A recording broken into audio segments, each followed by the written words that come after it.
Kesorotan lainnya, Pengadilan Negeri Sleman memutuskan tidak berwenang menangani perkara gugatan perdata soal ijazah Presiden ke-7 Joko Widodo. Majelis Hakim berpendapat perkara sengketa informasi publik lebih tepat diajukan ke Komisi Informasi Pusat atau Pengadilan Tata Usaha Negara.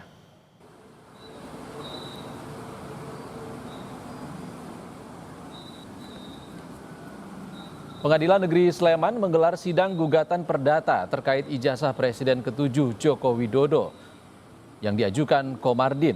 Agenda sidang putusan sela yang digelar secara e-court atau elektronik.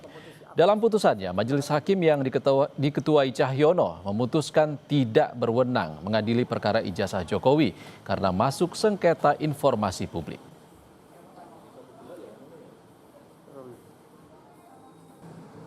Dalam putusan sela tersebut nomor 106 itu bahwa Majelis Hakim setelah bermusyawarah menjatuhkan putusan sela menerima terhadap eksepsi kompetisi absolut.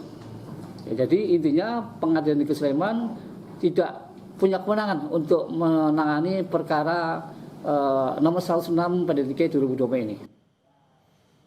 Sebelumnya pada 5 Mei 2025 lalu, Komardin menggugat UGM sebesar 69 triliun rupiah terkait ijazah Jokowi.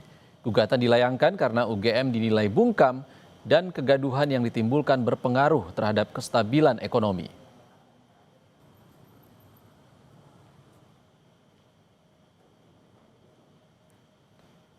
Saudara, penuh nostalgia dan mudah dalam perawatan, mobil sedan era 90-an Corolla Twin Cam saat ini masih jadi buruan pencinta mobil di kota Balikpapan, Kalimantan Timur.